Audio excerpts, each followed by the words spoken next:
At the Ellison house, silence was not peace. It was protocol. You could hear the ticking of the kitchen clock louder than any sign of affection. And in that silence, I moved like a ghost. I wasn't raised. I was trained. My name is Jade Ellison, and for as long as I can remember, my worth has been measured by how well I served. Not how well I loved, not how much I dreamed, just how well I completed a checklist that wasn't mine. I was 24 in my final year of med school, and still, every night I got home from rounds, I was met with the same demand. Derek's laundry is piling up. The bathroom smells like mold. The trash hasn't been taken out. That's what Mom would say before even asking how my shift went. Or if I had eaten, or if I had slept. Dad wouldn't bother with questions. He'd just glance up from the TV with that sharp gaze that meant I'd better move faster. And Derek, lounging on the couch like royalty, would sip his soda and say with a smirk, "Guess the maid's late again." I had just come home from a night shift in the ER, blood on my shoes, notes still ringing in my ears. A 3-year-old had nearly died in my hands that morning. I hadn't eaten since yesterday, and I could barely feel my legs. And yet there I was, pulling his crusted socks out from under the bed, scrubbing toilets and reheating dinner for a boy who never lifted a finger in his life. He was 21, healthy, capable, but in this house he was the sun, and I was the gravity, unseen but necessary. I had spent years convincing myself that if I just kept going, they would see me, not as the help, not as the fallback plan, but as a daughter, a sister, a human. It never came. Instead, it got worse. One morning, I overheard Dad say to Mom while reading the newspaper, "You spoil that boy too much. He needs to grow up." She replied, "That's why Jade is here. She was made for this." That sentence buried itself in me like a splinter I could never dig out. That night, I stared at the ceiling and realized I didn't have memories. I had chores. I didn't remember birthdays. I remembered cleaning up vomit from Derek's food poisoning. I didn't remember holidays. I remembered waking up at 5 a.m. to cook for guests I wasn't allowed to sit with. My name wasn't called out in pride. It was barked in command. I was never asked. I was expected. And that expectation had turned into a cage with velvet walls. They fed me, they housed me, and in return, they thought they owned me. Whenever I mentioned studying or interning or staying late, Mom would say things like, "You should be grateful you have a home," or, "We make sacrifices too." Jade. Dad would add, "You're not a guest. You contribute or you're out." And that word contribute was the leash. It didn't mean be part of this family. It meant do your duty. No questions, no refusal, only obedience. Derek once said to my face, "You're not even fun to talk to. You're just useful." I laughed at the time, but it wasn't funny. It was prophecy. Even now, as I scrubbed his cereal bowl that he left in the sink with milk hardened like cement, I could hear my mother's voice in the back of my mind. Girls keep the house running. Boys carry the name. That's how it is. That's how it's always been. That morning, I stood in front of the mirror. My reflection didn't look back. Just a hollow version of myself, hair pulled tight, eyes shadowed with exhaustion. And I whispered out loud, "When did I stop being someone? When did I become a tool?" I didn't cry. I had cried before. It never mattered. But something cracked that day. Not loudly. Not dramatically. It was a soft, seismic shift inside me. I began to realize this wasn't just about unfairness. It was about erasure. They didn't hate me. They simply didn't see me. I was a blur in the background of their lives, only sharpened into focus when something needed to be cleaned or fixed or sacrificed. That night, Dad knocked on my door. He didn't wait for a response. Just opened it, saw me studying, and said, "Derek's bathroom stinks. Fix it." Then walked away. No, please. No explanation. Just a decree. I stared at my textbook, then at the door, and something deeper than anger began to boil. It was something colder, more precise. Not a scream, not a rebellion, a decision. I put down the pen, picked up my phone. and opened the Notes app where I had been keeping a quiet record of every task I did in this house. Every favor unacknowledged, every moment of silence I swallowed. The list was already long, and I was about to make it longer, because the next time they held one of their so-called family meetings, I would not be the obedient daughter who sat and nodded. I would not be the maid who smiled through disrespect. I would be the storm they didn't see coming. I didn't know yet how it would unfold. I didn't need to. All I knew was that I had spent 24 years being the system that kept this house alive, and they were about to learn what it felt like when that system shut down, permanently. I was 10 when I first realized that love in our house was not given, it was bartered. I had just learned how to scramble eggs without burning them when Mom said, "You're growing up. Time to be useful." That word again, useful. At school, other girls had soccer practice, piano lessons, birthday sleepovers. I had cleaning charts. If Derek spilled his juice, I wiped it before he even asked. If Dad's shoes were out of line by the door, I realigned them perfectly before he noticed. It wasn't requested. It was assumed. And each time I obeyed, I disappeared a little more. I remember the first time I got an A on a science project. I stayed up 3 nights, built a model of the human heart out of painted clay. The teacher said it was the best she'd seen. I ran home with it, hoping just once that someone would be proud. Mom glanced at it while folding Derek's laundry and said, "Make sure you don't get cocky. No one likes a show-off." Dad never looked up from the TV. Derek laughed and threw a sock at me. I quietly placed the project in the corner of my room, where it collected dust until it crumbled. That was the moment I started documenting. I didn't call it that then. I just began to write things down. Not in a diary, because diaries were for feelings. I wasn't allowed those. I kept a notebook tucked inside my backpack, pages filled with tasks. Woke up at 5:30, made Dad's coffee, ironed Derek's shirt, cleaned bathroom, skipped breakfast, got scolded for leaving crumbs. Each line a receipt, each page a contract I never signed but was forced to fulfill. By 13, I was doing the grocery shopping. Mom would toss the list at me and say, "Don't screw it up." If anything was missing, she'd scream that I was careless. Once, I forgot to buy her yogurt. She didn't speak to me for 2 days. But when Derek crashed the car into a fence, Dad blamed the fence. That's what broke me the most. Not the shouting, not the silence, but the way their disappointment in me was infinite and their forgiveness for him was instant. I remember once standing in the kitchen cooking dinner for 6 after a full day of exams, and Derek walked in with a girl I'd never met. He looked me up and down and said to her, "That's Jade. Don't worry, she won't bother us. She's like furniture." I wanted to scream. Instead, I served the food. I stayed invisible.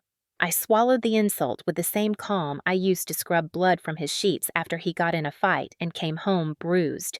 No one ever asked how I was doing. No one cared that my back ached or my hands were raw or that I hadn't bought a single item for myself in over a year. Every dollar I earned from tutoring or clinical shifts went back into the house. Gas for Dad's car, shampoo for Derek. Groceries Mom claimed were part of my rent. Rent. That word hit me harder than most. One night I heard Dad on the phone. He said, "She should be paying more. She's lucky we let her stay. Let me stay." In the house I cleaned, the house I cooked in, the house I had patched and painted and made livable while Derek broke furniture and cursed at Mom. I wasn't a daughter. I was a tenant without rights, a worker without pay, a soul without worth. And the worst part, I kept hoping. I kept believing that one day maybe they'd see me, that if I just kept the house quiet and the meals hot and the complaints few, they would finally say, "We're proud of you." But they never did. Even when I got accepted into med school, even when I passed my licensing exams, all they said was, "Don't let it interfere with your responsibilities at home."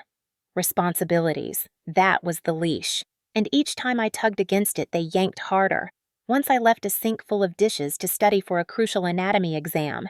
Derek banged on my door 10 minutes later, shouting that the kitchen was a mess. Dad stormed in, ripped my notes in half, and said, "You'll never be a doctor if you can't even wash a plate."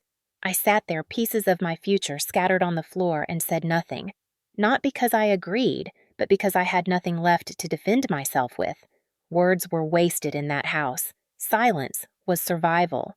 But survival isn't living, and that realization didn't come all at once. It came in fragments, in cold dinners, in stolen credit cards, in bruises that were never acknowledged. It came in the form of a brother who called me pathetic, and a father who said I talked too much, and a mother who sighed every time I entered a room. I was background noise. Static. A ghost. But ghosts remember, and my memory was meticulous. My notebook was thick now. The spine was creased, the pages stained, but it was my truth. My only witness. The only proof that I had existed in that house as more than a shadow. I started making backup copies, scanning pages into my email, labeling them with dates and context. I didn't know what I would do with them yet. I just knew that someday I would need them. Not for revenge, not for pity, for clarity, because the day was coming, the storm was forming, and I would no longer be the girl who swallowed silence. I would be the girl who used it, who weaponized it, who broke free and left behind a map of all the places they had buried me alive. The day of the so-called family meeting began like any other with Derek shouting from his room that the bathroom smelled like mold again, and Mom banging on my door saying I was slacking. I had just come off a double shift at the hospital. My scrubs were still damp from sweat, and my eyelids felt like concrete, but none of that mattered. Not to them. What mattered was that Derek's towels hadn't been replaced, and apparently that was my failure.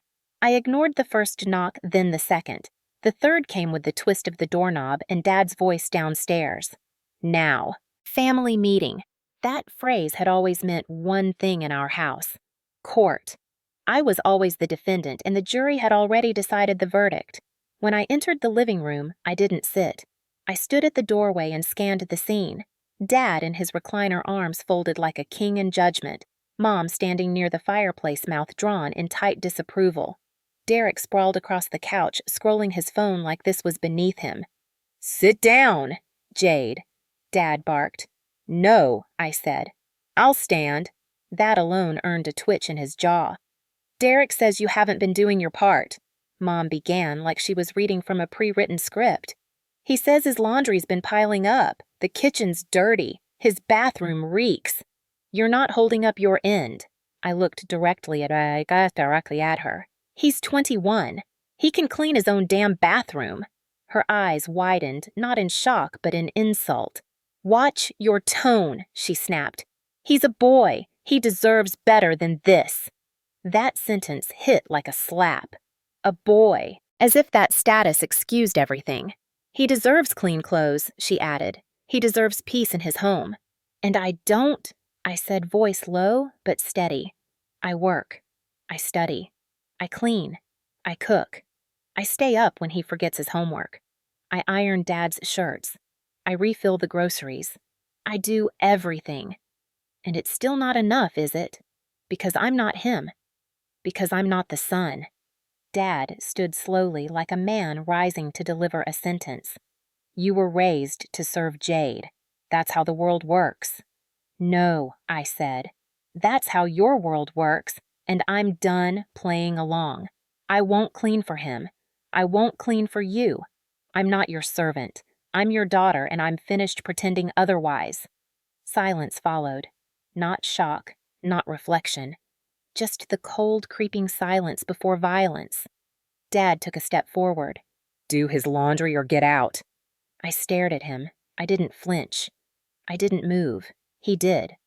The belt had already been placed on the table like it was waiting. He grabbed it with the same casual cruelty he used when flipping the channels, wrapped it once around his fist, swung. The first hit cracked across my back. I clenched my jaw. The second caught my shoulder. I staggered but didn't cry. The third grazed my arm. I stumbled into the corner of the couch, barely catching myself. "You've forgotten your place," he shouted. And neither Mom nor Derek moved. They watched. Derek even smiled. That was the worst part. They weren't horrified. They were satisfied. When he finally stopped, whether from exhaustion or because he thought he had made his point, I stood upright, straightened my back. My hands trembled, but my voice didn't. "I'm not your servant," I repeated. And then I turned and walked out. Not another word, not another glance. I didn't pack. I didn't take a suitcase or even change clothes. I had one bruised arm, a bleeding shoulder, a phone, and the notebook zipped in my backpack. That was it. I walked out the front door into the night and no one stopped me. Not Mom, not Derek, not even Dad. I wanted to believe that maybe Mom would call after me, that Dad would realize what he had done, that Derek would look guilty. None of that happened. They didn't chase. They didn't call. They didn't care. Or worse, they believed I would be back, that I had nowhere else to go, that I would crawl home eventually and beg for forgiveness for making them uncomfortable. They didn't understand what they had done. They thought they had won. But what they didn't know, what they could never have imagined, was that they hadn't broken me. They had trained me. They had built a machine of service, of quiet obedience, of hidden endurance. And now that machine had turned its attention elsewhere, toward freedom, toward revenge, toward a life they could never control again. As I walked through the neighborhood, bruised and burning, I felt something new surge inside me. Not rage, not sadness, resolve. They had raised me to be precise, disciplined, self-sufficient, and now I would use everything they taught me against them, not with noise, not with scandal, but with strategy, with silence, with the absence of the one thing that held their broken system together: me. I didn't look back as I walked, not once, not even when the wind made the trees behind me groan like warning whispers. Every step felt like it was slicing me away from them inch by inch, and I welcomed it. The pain in my arm pulsed with each movement, but it wasn't enough to slow me down. Pain was something I had long since stopped fearing. I walked for nearly 2 miles past dim porch lights and sleeping dogs, past the gas station that smelled like burnt rubber and broken dreams, until I saw it. Naomi's porch, the soft yellow glow from her living room. Her house had always felt like something I wasn't allowed to want. Warm, safe, filled with softness and sound. When she opened the door, her eyes took in everything. My face, my bruised shoulder, the ragged breath I was trying to steady, and she didn't ask a single question. She just stepped aside and said, "Come in." That word cracked something in me more than any blow ever had. I walked into her house like I was crossing a border. One side was everything I had been expected to be. The other was who I might still become. That night, I slept on a yoga mat in the corner of her room, curled up with a rolled hoodie as my pillow and my backpack clutched against my chest like armor. My ribs screamed, my skin ached, but no one knocked. No one shouted. No one told me I was late or lazy or dramatic. I woke up to the smell of pancakes and laughter. Naomi's mom was humming in the kitchen. She didn't look at me with pity or suspicion. She simply placed a plate in front of me and asked, "You like syrup?" I nodded, couldn't speak. My throat had closed around the idea that someone would feed me without expecting something in return. After breakfast, I helped clear the plates. Out of habit. Naomi touched my hand and said gently, "You don't have to do that." And I realized I didn't know what to do if I wasn't cleaning, if I wasn't earning my place. That terrified me more than anything. That I had been trained to think love was transactional. That kindness made me suspicious. Naomi's mom offered to let me stay a few nights. I nodded. She looked at the bruise peeking out from under my sleeve and said, "More than a few if you need." They moved some boxes from the storage room, cleared space, laid down an old twin mattress and a second-hand dresser. It wasn't much, but it was mine. And in that little space, I started to breathe differently. For the first time in my life, I wasn't under observation. I wasn't being graded on usefulness. I was just there, existing. No one expected dinner. No one handed me a chore list. No one guilted me for resting. But I couldn't rest, not yet. I kept waiting for something, a message, a call, a demand, some acknowledgement that I had walked out and taken everything they relied on with me. But nothing came. No apology, no threat, not even a question. Are you safe? Are you alive? The phone stayed cold in my hand, and that silence didn't hurt the way I thought it would. It clarified. I saw clearly that I had never been a daughter in that house. I was a system, a set of functions, and systems are not missed, only noticed when they break down.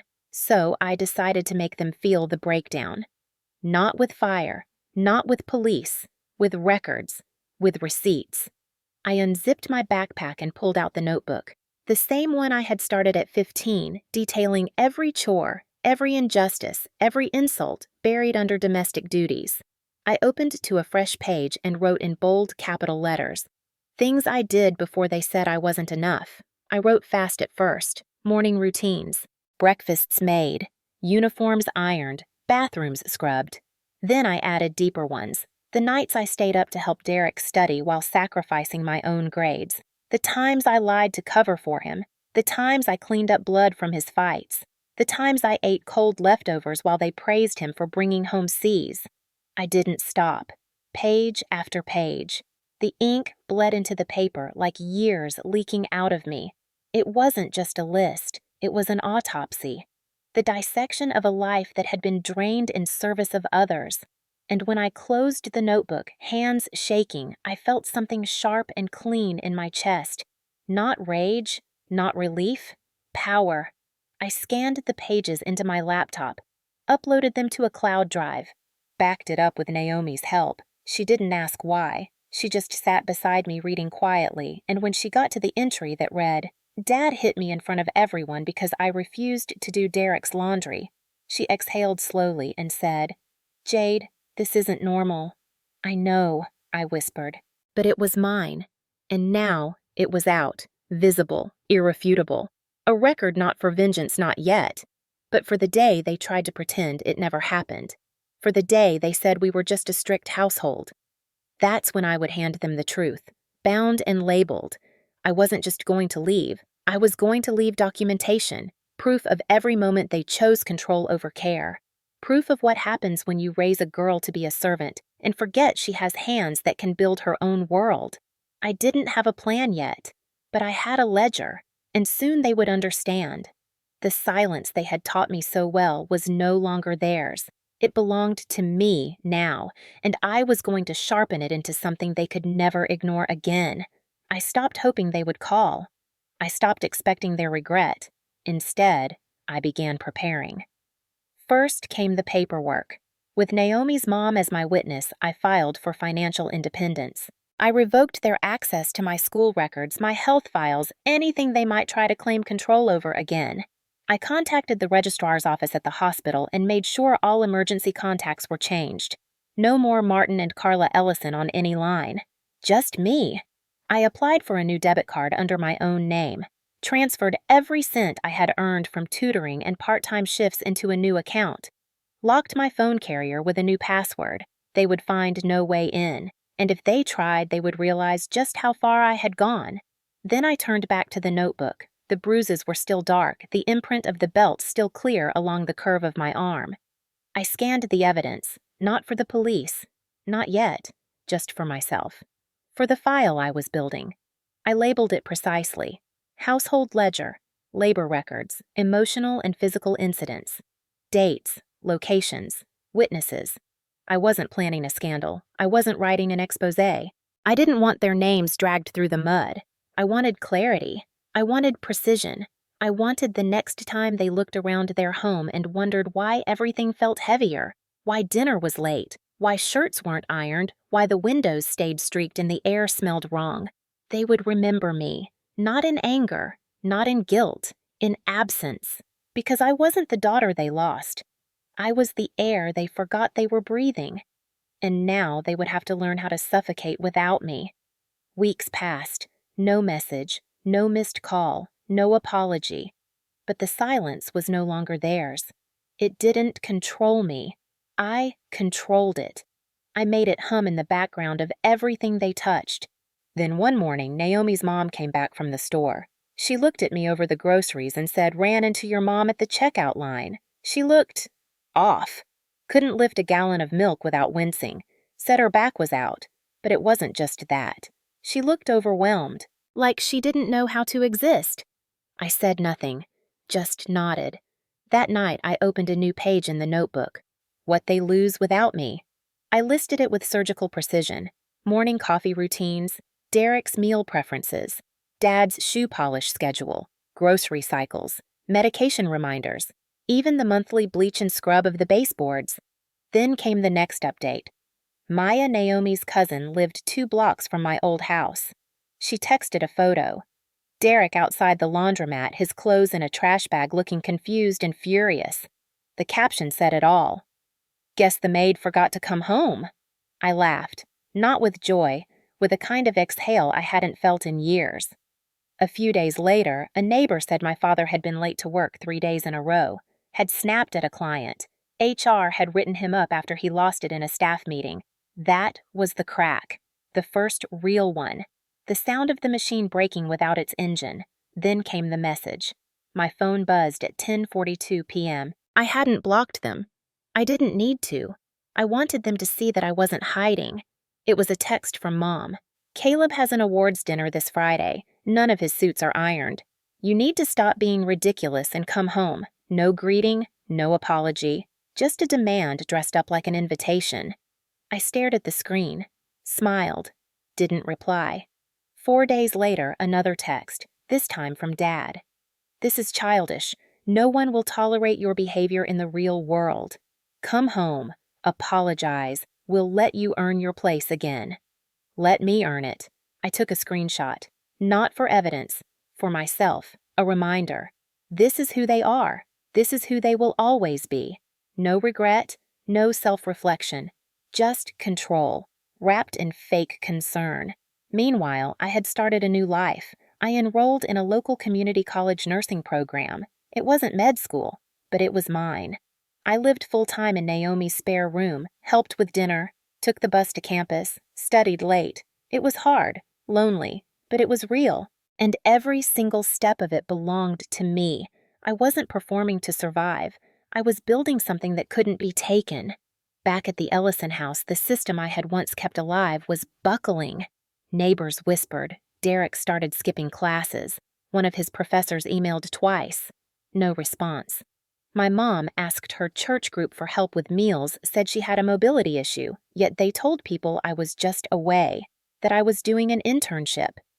Amara said one night, "They're telling people you left to find yourself, that you're learning maturity." I laughed. Funny how they only praise maturity when it helps them avoid the truth. I didn't correct anyone. I didn't reach out. I just kept working, kept building, kept moving further from the version of myself they had once trapped in a house of obligation and silence. But I wasn't finished. I still had one more thing to send. A final record. A truth they would not be able to deny. A package of clarity wrapped in silence and sealed with a label. No return address, just one word. Closure. And soon they would open it. And finally see what they had lost. I spent a full evening preparing the box. Not because I hesitated, but because I wanted it to be exact. Every detail had to be deliberate. I took out the stack of chore lists I had kept over the years, handwritten, color-coded, sometimes smudged with grease or tears. I laid them out one by one, smoothing each page with care. Every time they stuck a to-do list to the fridge and ignored the person crossing off the tasks, I kept a copy. Every command disguised as love. Every order wrapped in silence. Then came the birthday cards, the ones I had shoved under my mattress like they might warm me someday. One from Mom said, "Make us proud, Jade." Another read, "You're our responsibility, not our priority." Except it didn't say that exactly, but that's how it felt. I added them all. Next came the broken locket I got on my 13th birthday. It was supposed to hold a picture. Instead, it held guilt. The inscription said, "So you remember, we didn't have to keep you." I had stared at it for years, wondering if it was meant to be funny or cruel. Eventually, I realized it didn't matter. It was both. I wrapped the locket in a paper towel and placed it on top of the cards. Then came the final item, the ledger. I printed the entire document, 52 pages, bound them in a black plastic report cover. On the front, in bold white font, I printed the title, Unpaid Labor, Years 10 through 22. It wasn't dramatic. It wasn't a scream. It was data. Cold, clean, undeniable. I placed the folder on top of everything else, closed the box, and taped it shut with a deliberate line of black tape. No note. No message. Just a delivery. I wrote the address by hand. My old home. The house that trained me to disappear. Then I carried it 3 blocks to a drop-off point. Left it there at dawn. 2 days later, Maya texted me. They didn't come out of the house for hours. When your dad finally opened the door and saw the box she wrote, he just stood there. Pale. Like the floor shifted beneath him. Good. Because I wasn't loud, I wasn't violent, but I was precise. They had taught me discipline. I returned it in the only language they understood. Documentation. Proof. Not of my pain, but of their erasure. Of how they built a system so dependent on me they forgot I could walk away. And now they were drowning in the silence I left behind. I didn't send the box to hurt them. I sent it to finish the sentence. The one they thought they could control. I gave them the punctuation they never let me have. Period. The aftermath wasn't dramatic. No phone calls. No public collapse. Just ripples. A girl from church messaged me days later. Your dad fainted in the grocery store. They say it was stress. Maya saw Derek at a job fair. He was disheveled, angry, yelling at a volunteer because his resume was wrinkled. Mom had joined some online support group for parents, posted threads titled, "When They Forget Who Fed Them." The irony tasted sharp. Because they didn't feed me. They used me, trained me, silenced me. And I had finally turned that silence into the blade they never saw coming. I wasn't ashamed. I didn't doubt. I didn't wonder if I'd gone too far. In fact, I knew I hadn't gone far enough. Not because I needed revenge, but because I needed peace. And peace is not given. It is taken back.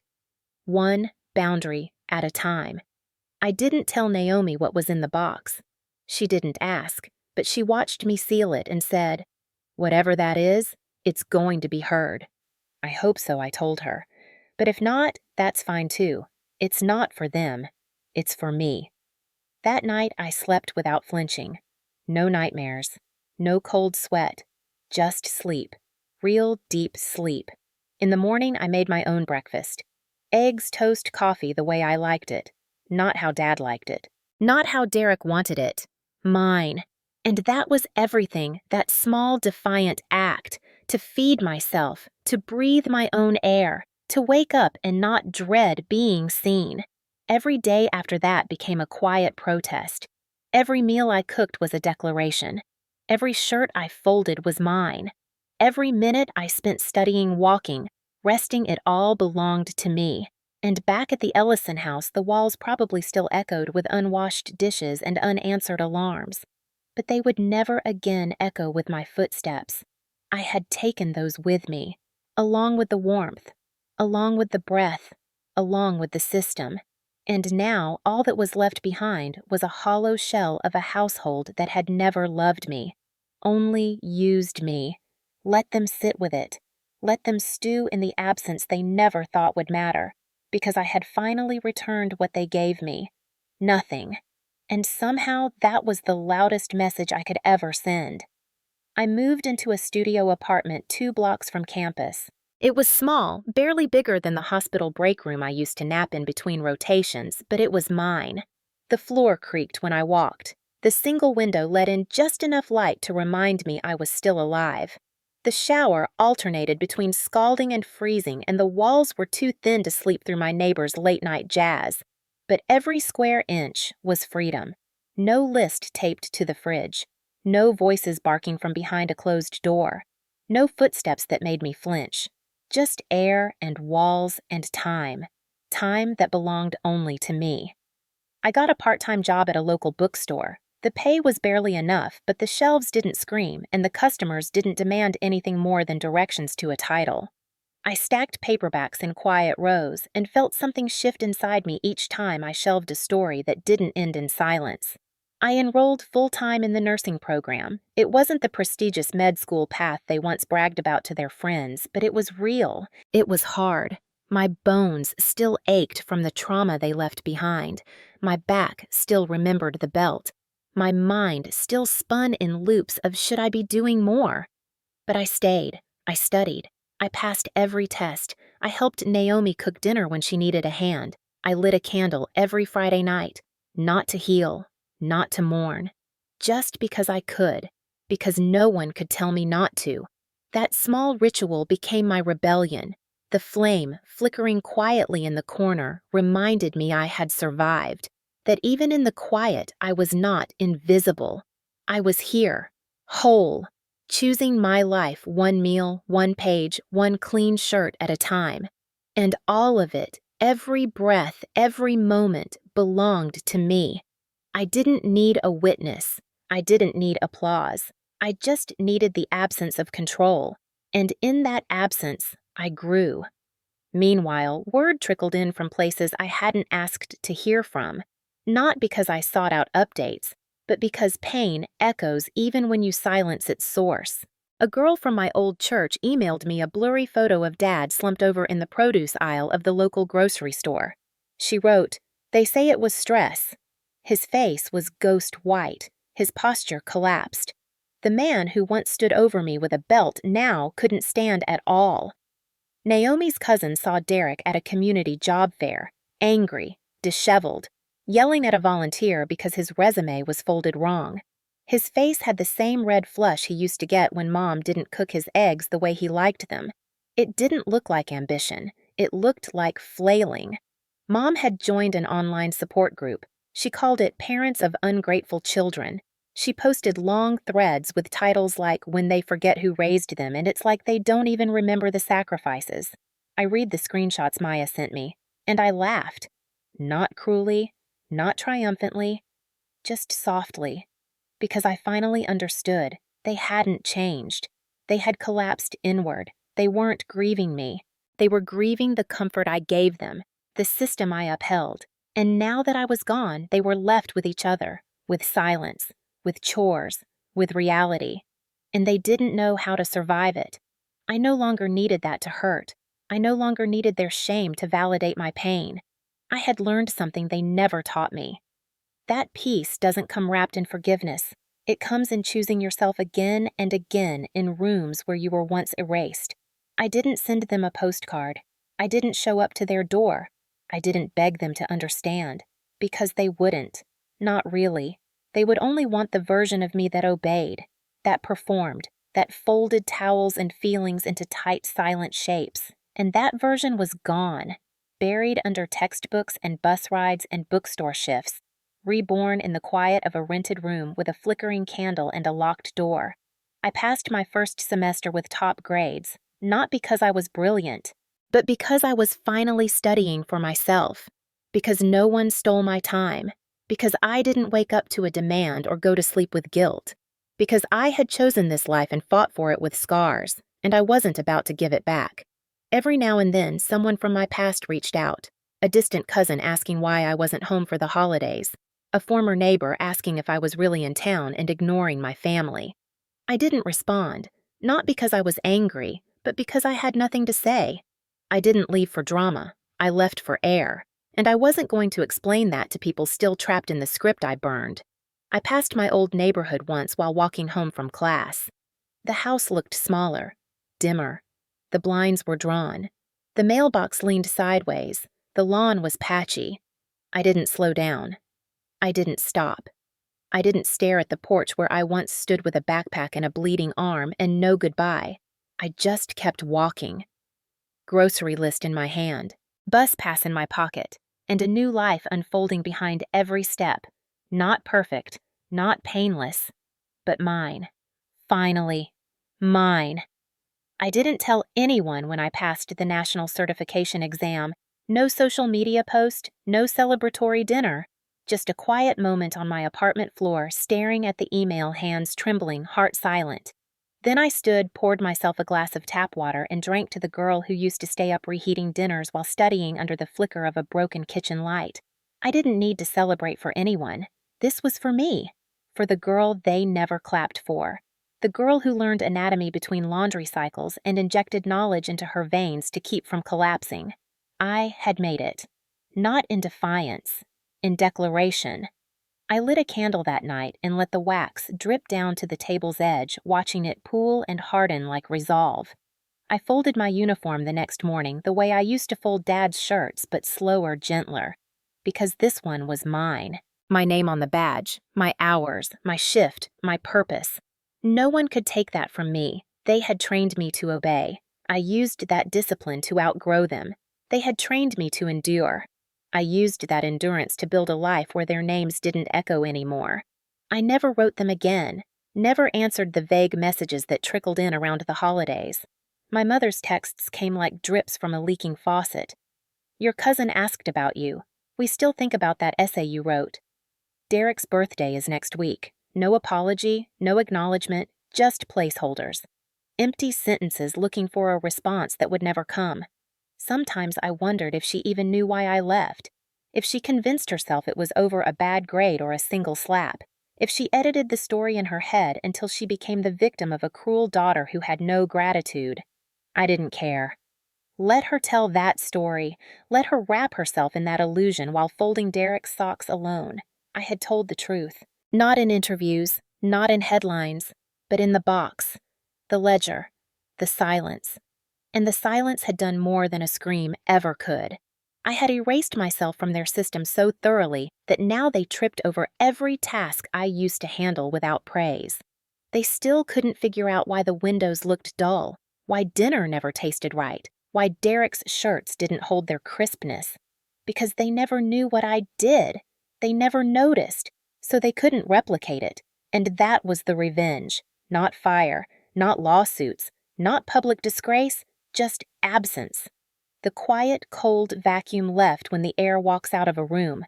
They called me worthless, so I gave them exactly that. Nothing. Not a visit, not a letter, not a piece of my new life. I had taken the warmth with me, and they were left in the cold house that once lived on my labor. Let them feel it. Let them sit with it. Let them explain to guests why their daughter doesn't come home. Why Derek's tantrums now echo through walls with no one to clean up the wreckage. Why the lawn overgrows. Why Dad no longer has clean socks in the drawer. Let them call it mystery. Let them say, she changed. She turned cold.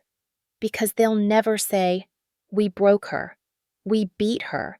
We erased her. But I know. And they know. And that's enough. I walked past their house again on my way to the train one day. I didn't plan to. I was running late. It was just a shortcut. The porch light was off, the curtains drawn. A takeout container sat on the railing, stained and sagging. I didn't stop. I didn't look up. Just passed through the shadow like smoke. I had left that place years ago, but now I realized it had left me too. The shame, the weight, the fear. All of it had slipped off somewhere along the way between the yoga mat on Naomi's floor and the stethoscope around my neck. I had rebuilt myself from the ground up, carefully, precisely, alone. And every corner of my new life was untouched by them. I made my meals, washed my own plates, paid my rent, lit candles without asking, folded sheets for no one but me. No footsteps behind me, no hands reaching to yank away what I'd earned. No voices calling me lazy dramatic too much. Just silence. My silence. And it was the most beautiful sound I had ever heard. Sometimes people ask if I'll ever go back, if I'll ever forgive, if I'll send a card on Father's Day or answer Mom's last text. I just smile, not bitter, not angry, just finished, because they didn't raise me to be loved. They raised me to be useful. And now that I'm not useful to them, they're learning what it feels like to be irrelevant. I didn't take revenge. I took myself. And that was enough, because they wanted obedience. They got absence. They wanted submission. They got success. They wanted a daughter. But they built a weapon, and I used everything they taught me to disappear in plain sight. They taught me to serve, so I let them collapse, and I never went back.